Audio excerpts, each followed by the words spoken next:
સુરતના ચોક બજારમાં 9 વર્ષની બાળકીની છેડતી કરવામાં આવી હતી। ચેતન સવાણી નામના આરોપીની ધરપકડ થઈ છે। બાળકી નાસ્તો આપવા આવી હતી ત્યારે અડપલા કર્યા હતા। બાળકી બૂમાબૂમ કરીને છેડતી કરનારનો પીછો છોડાવીને ભાગી ગઈ હતી।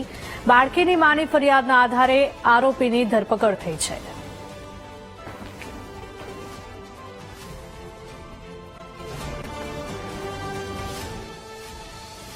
હળવદ માર્કેટિંગ યાર્ડમાં શેડમાં પડી છે તિરાડો। 25 ડિસેમ્બરે માર્કેટિંગ યાર્ડના ચેરમેને શેડનું લોકાર્પણ કર્યું હતું। શેડમાં ઠેર ઠેર તિરાડો પડતા ભ્રષ્ટાચારનો આક્ષેપ લગાવવામાં આવી રહ્યો છે। ખેડૂતોની જણસી વરસાદમાં બગડે નહીં તે હેતુથી આ શેડ બનાવવામાં આવ્યો હતો। સિમેન્ટના પોપડા ઉખડી જતા કામગીરી સામે સવાલ ઉઠ્યા છે।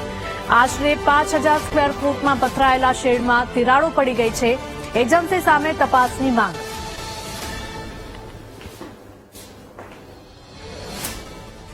ગુજરાતના જે નામાંકિત અને મુખ્ય ગણાતા યાર્ડમાં જેની ગણના થાય છે તેવું હળવદ માર્કેટિંગ યાર્ડ, જેનો શેડ હજી આગામી 25 ડિસેમ્બરના રોજ લોકાર્પણ થયું છે। 200 બાય 250 સ્ક્વેર ફૂટ એટલે કે 5500 જેટલા સ્ક્વેર ફૂટમાં આનું નિર્માણ પામ્યું છે।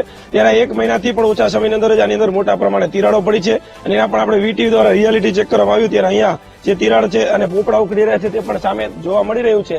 જ્યાં 1 મહિનો પણ નથી થયો ત્યારે જો આવી રીતે તિરાડો પડતી હોય તો પછી આગામી સમયની અંદર ત્યારે મોટા મોટા વાહનો શેડની અંદર આવશે અને ત્યારે જો જે શેડ છે એની અંદર જે કરવામાં આવેલું આરસીસી છે તે તૂટી જશે તો આના માટે જવાબદાર કોણ? જે કોઈ એજન્સી અથવા કોઈ પણ વ્યક્તિએ કામ કર્યું હોય તેના પર યોગ્ય કામગીરી કરવામાં આવે અને ખેડૂતોના જે શેષના પૈસા છે તેમાંથી આ કરોડોના અને લાખોના ખર્ચા બનાવવામાં આવ્યો છે ત્યારે યોગ્ય તપાસ કરવામાં આવે તેવી માંગ ઉઠવા પામી છે। વિશાલ જયસ્વાલ, વીટીવી ન્યૂઝ, હળવદ।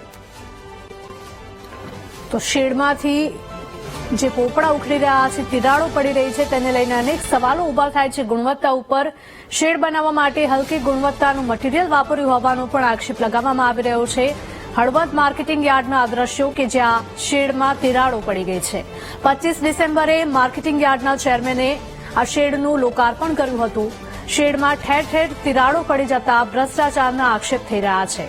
ખેડૂતોની જણસી વરસાદમાં બગડે નહીં તે હેતુથી આ શેડ બનાવ્યો હતો।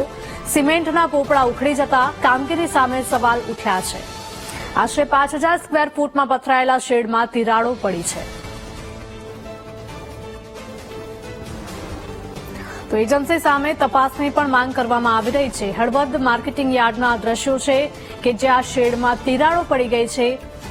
25 ડિસેમ્બરે માર્કેટિંગ યાર્ડના ચેરમેને આ શેડનું લોકાર્પણ કર્યું હતું ત્યારે 1 મહિનો પૂરો નથી થયો ત્યાં આ શેડમાં ઠેર ઠેર તિરાડો પડેલી જોવા મળતા અનેક સવાલો ઉભા થાય છે। શેડમાં ઠેર ઠેર તિરાડો પડતા ભ્રષ્ટાચારનો પણ આક્ષેપ કરવામાં આવી રહ્યો છે।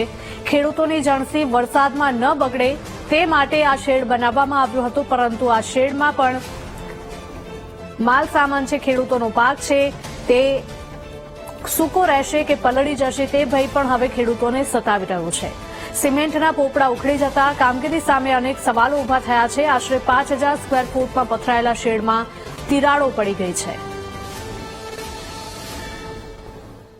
તો એજન્સી સામે પણ તપાસની માંગ કરવામાં આવી છે।